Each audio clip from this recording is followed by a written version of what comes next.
Chapter 5. The Third Ordeal. Though Mitya spoke sullenly, it was evident that he was trying more than ever not to forget or miss a single detail of his story. He told them how he had leapt over the fence into his father's garden, how he had gone up to the window, told them all that had passed under the window. Clearly, precisely, distinctly, he described the feelings that troubled him during those moments in the garden when he longed so terribly to know whether Grushenka was with his father or not. But strange to say, both the lawyers listened now with a sort of awful reserve, looked coldly at him, asked few questions. Mitya could gather nothing from their faces. They're angry and offended, he thought. Well, bother them.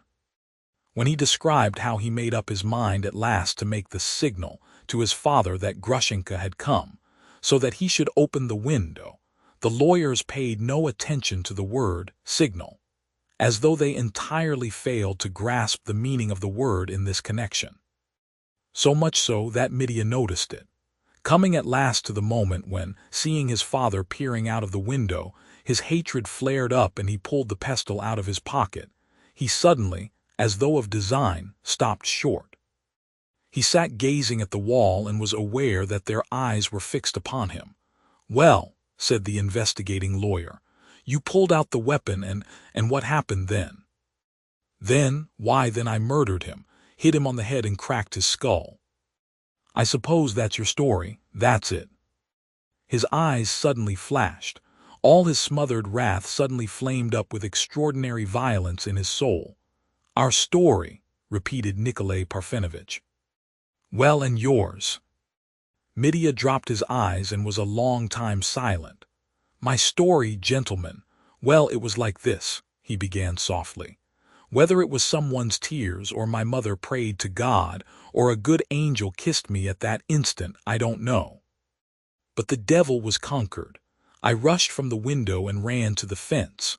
My father was alarmed, and for the first time he saw me then, cried out and sprang back from the window. I remember that very well. I ran across the garden to the fence, and there Grigory caught me when I was sitting on the fence." At that point he raised his eyes at last and looked at his listeners. They seemed to be staring at him with perfectly unruffled attention. A sort of paroxysm of indignation seized on Mitya's soul. "Why, you're laughing at me at this moment, gentlemen," he broke off suddenly. "What makes you think that?" observed Nikolay Parfenovitch. "You don't believe one word, that's why. I understand, of course, that I have come to the vital point.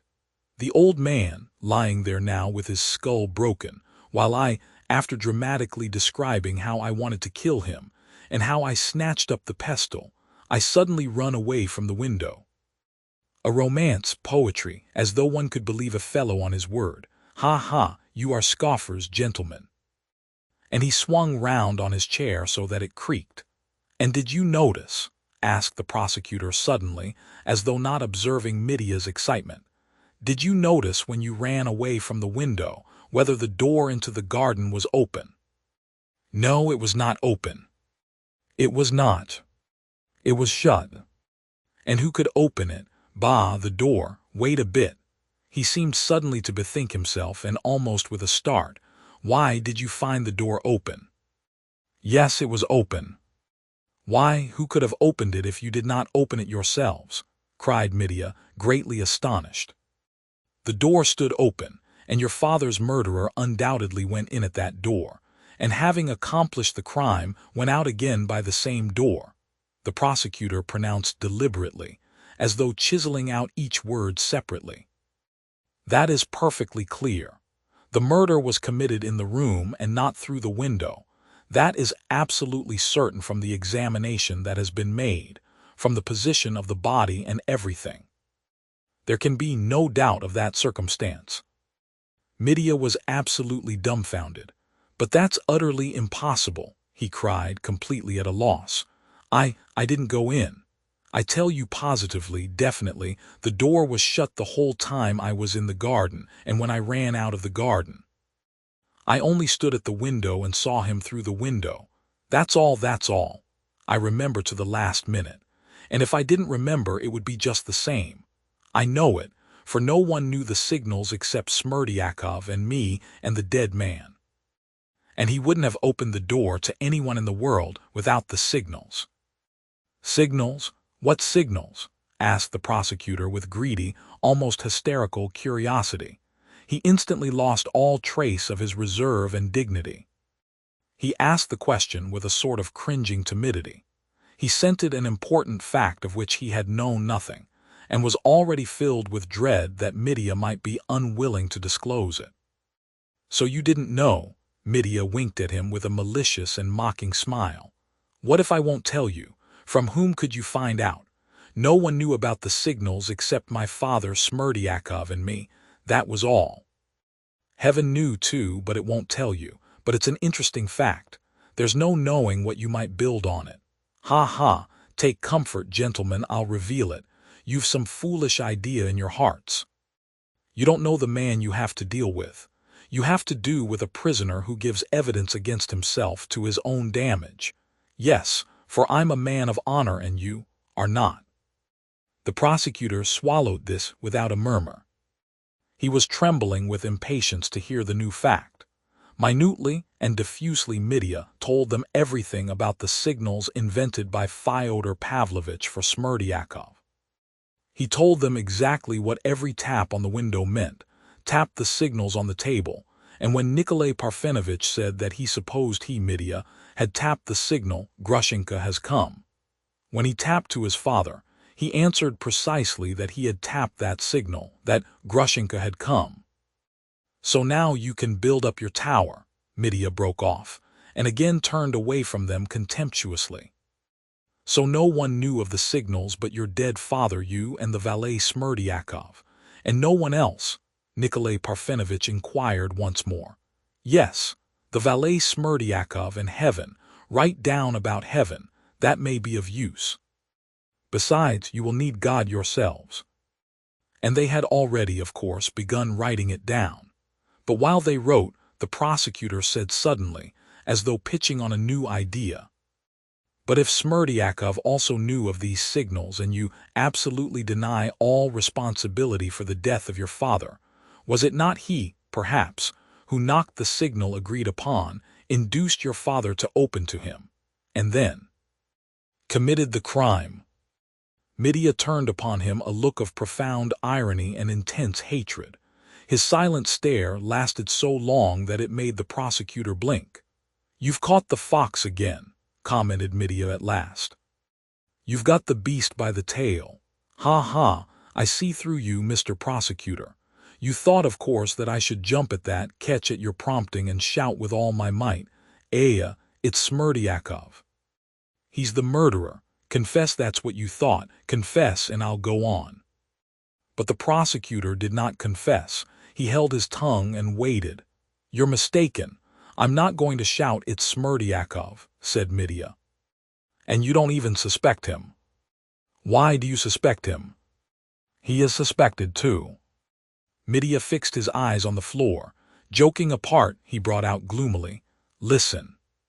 From the very beginning, almost from the moment when I ran out to you from behind the curtain, I've had the thought of Smerdyakov in my mind.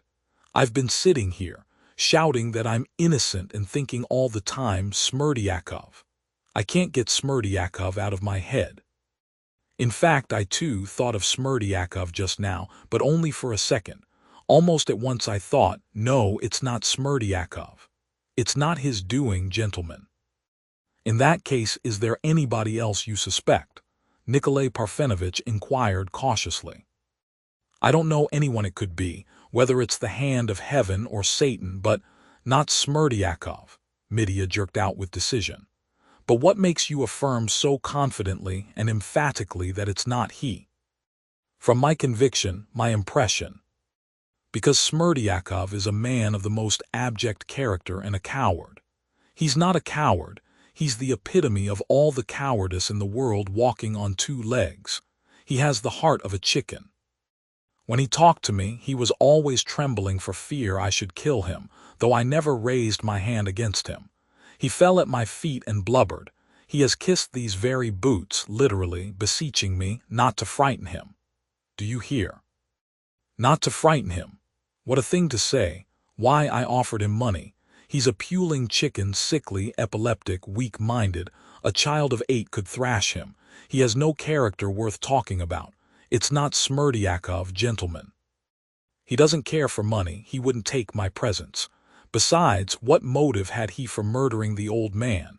Why, he's very likely his son, you know, his natural son. Do you know that? We have heard that legend. But you are your father's son, too, you know. Yet you yourself told everyone you meant to murder him. That's a thrust, and a nasty, mean one, too. I'm not afraid. Oh, gentlemen, isn't it too base of you to say that to my face? It's base because I told you that myself. I not only wanted to murder him, but I might have done it. And what's more, I went out of my way to tell you of my own accord that I nearly murdered him. But you see, I didn't murder him. You see, my guardian angel saved me. That's what you've not taken into account. And that's why it's so base of you. For I didn't kill him, I didn't kill him. Do you hear? I did not kill him. He was almost choking. He had not been so moved before during the whole interrogation. And what has he told you, gentlemen? Smerdyakov, I mean, he added suddenly after a pause. May I ask that question? You may ask any question, the prosecutor replied with frigid severity. Any question relating to the facts of the case, and we are, I repeat, bound to answer every inquiry you make. We found the servant Smerdyakov, concerning whom you inquire, lying unconscious in his bed, in an epileptic fit of extreme severity that had recurred possibly 10 times. The doctor who was with us told us, after seeing him, that he may possibly not outlive the night. Well, if that's so, the devil must have killed him, broke suddenly from Mitya, as though until that moment he had been asking himself. Was it Smerdyakov or not? We will come back to this later, Nikolay Parfenovitch decided. Now, wouldn't you like to continue your statement? Mitya asked for a rest. His request was courteously granted. After resting, he went on with his story, but he was evidently depressed. He was exhausted, mortified, and morally shaken. To make things worse, the prosecutor exasperated him, as though intentionally, by vexatious interruptions about trifling points. Scarcely had Mitya described how, sitting on the wall, he had struck Grigory on the head with the pestle, while the old man had hold of his left leg, and how he had then jumped down to look at him, when the prosecutor stopped him to ask him to describe exactly how he was sitting on the wall. Mitya was surprised. Oh, I was sitting like this, astride, one leg on one side of the wall and one on the other. And the pestle? The pestle was in my hand. Not in your pocket.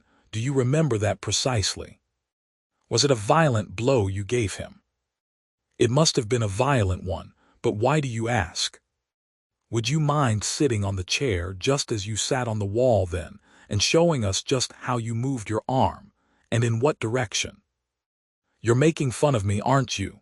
Asked Mitya, looking haughtily at the speaker. But the latter did not flinch. Mitya turned abruptly, sat astride on his chair, and swung his arm. This was how I struck him. That's how I knocked him down. What more do you want? Thank you. May I trouble you now to explain why you jumped down, with what object, and what you had in view? Oh, hang it. I jumped down to look at the man I'd hurt. I don't know what for. Though you were so excited and were running away. Yes, though I was excited and running away. You wanted to help him. Help? Yes, perhaps I did want to help him. I don't remember. You don't remember? Then you didn't quite know what you were doing. Not at all. I remember everything, every detail. I jumped down to look at him, and wiped his face with my handkerchief. We have seen your handkerchief. Did you hope to restore him to consciousness? I don't know whether I hoped it.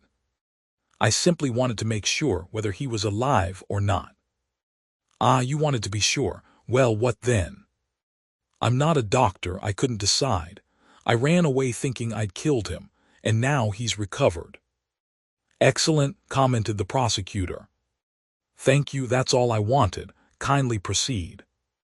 Alas, It never entered Midia's head to tell them, though he remembered it, that he had jumped back from pity, and standing over the prostrate figure had even uttered some words of regret.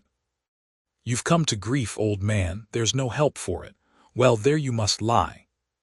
The prosecutor could only draw one conclusion, that the man had jumped back, at such a moment, and in such excitement simply with the object of ascertaining whether the only witness of his crime were dead. That he must therefore have been a man of great strength, coolness, decision, and foresight even at such a moment, and so on. The prosecutor was satisfied. I've provoked the nervous fellow by trifles, and he has said more than he meant to. With painful effort Midia went on. But this time he was pulled up immediately by Nikolay Parfenovitch. How came you to run to the servant, Fedosya Markovna, with your hands so covered with blood, and as it appears, your face too? Why, I didn't notice the blood at all at the time, answered Midia. That's quite likely. It does happen sometimes. The prosecutor exchanged glances with Nikolay Parfenovitch. I simply didn't notice. You're quite right there, prosecutor, Midia assented suddenly. Next came the account of Midia's sudden determination to step aside and make way for their happiness, but he could not make up his mind to open his heart to them as before and tell them about the queen of his soul. He disliked speaking of her before these chilly persons who were fastening on him like bugs. And so, in response to their reiterated questions, he answered briefly and abruptly. Well, I made up my mind to kill myself. What had I left to live for? That question stared me in the face. Her first rightful lover had come back, the man who wronged her but who'd hurried back to offer his love after 5 years and atone for the wrong with marriage. So I knew it was all over for me, and behind me disgrace and that blood, Grigory. What had I to live for? So I went to redeem the pistols I had pledged, to load them and put a bullet in my brain tomorrow. And a grand feast the night before. Yes, a grand feast the night before. Damn it all, gentlemen. Do make haste and finish it. I meant to shoot myself not far from here, beyond the village, and I'd planned to do it at 5 o'clock in the morning, and I had a note in my pocket already. I wrote it at Perhotin's when I loaded my pistols. Here's the letter. Read it.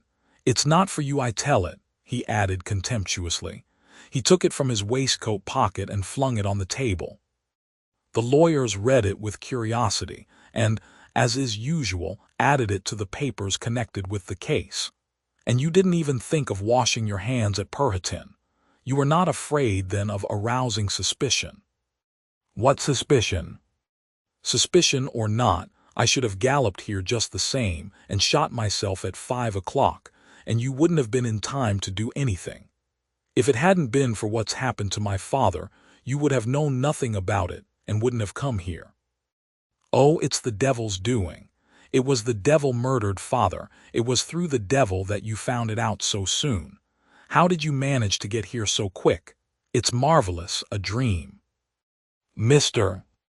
Perhotin informed us that when you came to him, you held in your hands, your blood-stained hands, your money, a lot of money, a bundle of 100-ruble notes, and that his servant boy saw it too.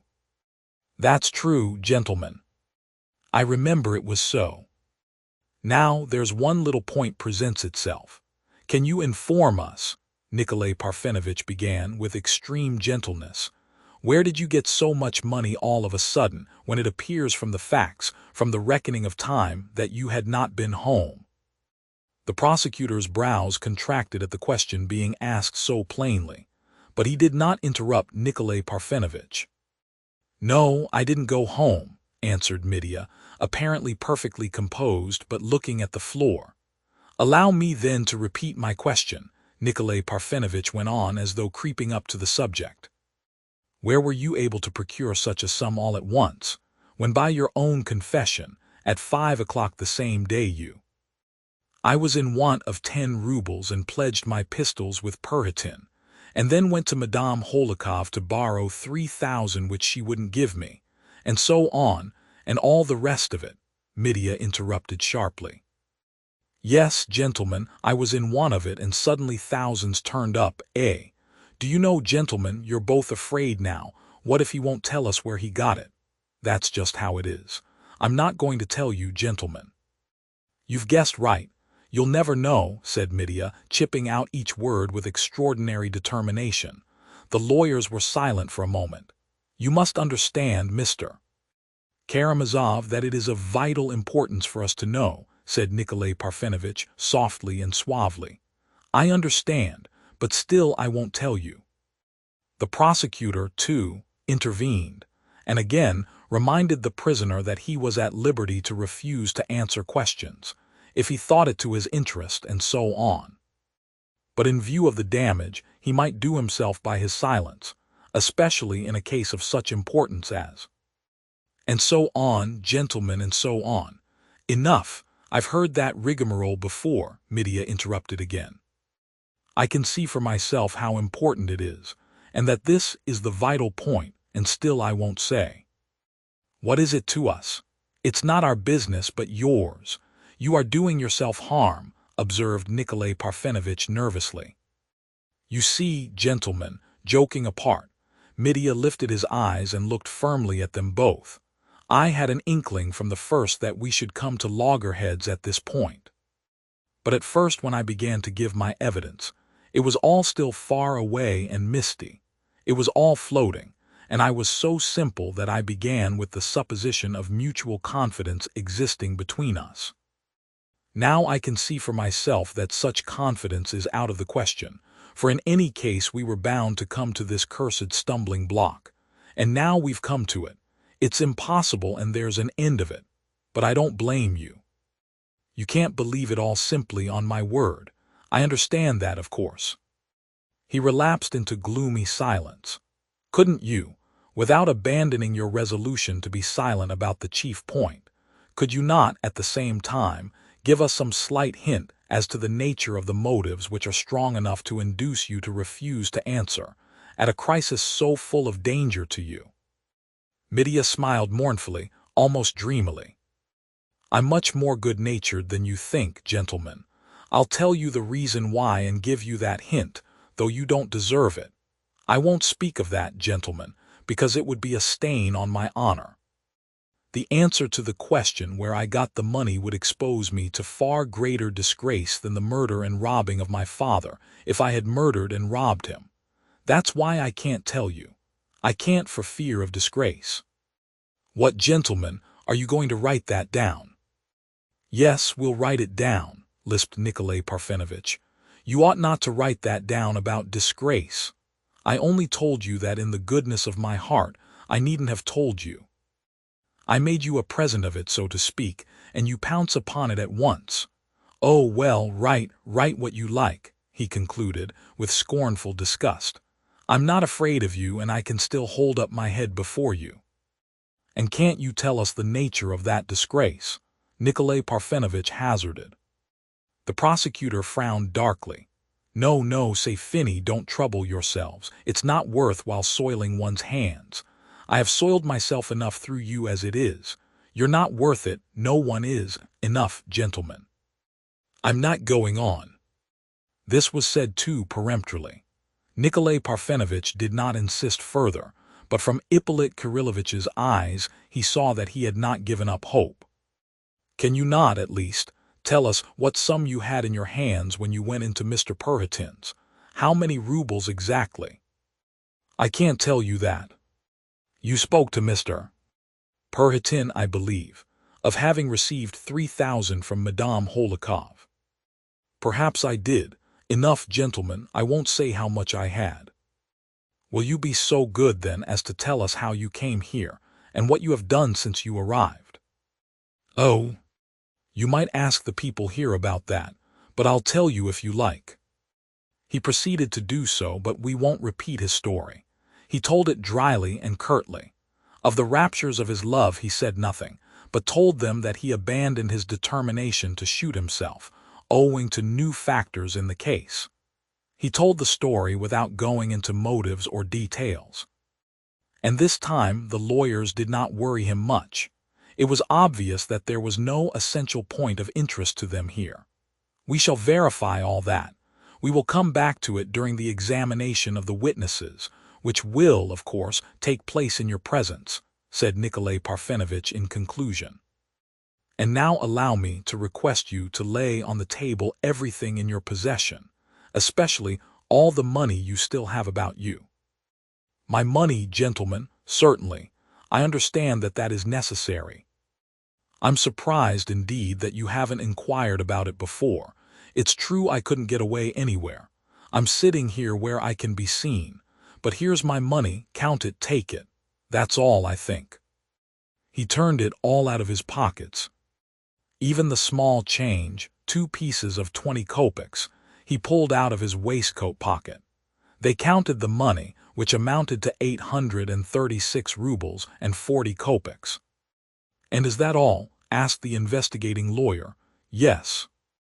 You stated just now in your evidence that you spent 300 rubles at Plotnikov's. You gave Perhatin 10, your driver 20. Here you lost 200 then." Nikolay Parfenovitch reckoned it all up. Mitya helped him readily. They recollected every farthing and included it in the reckoning. Nikolay Parfenovitch hurriedly added up the total. "With this 800, you must have had about 1,500 at first." "I suppose so," snapped Mitya. "How is it they all assert there was much more?" "Let them assert it." "But you asserted it yourself."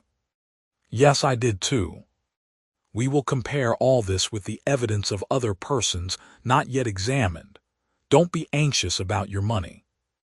It will be properly taken care of and be at your disposal at the conclusion of what is beginning, if it appears, or, so to speak, is proved that you have undisputed right to it." "Well, and now?"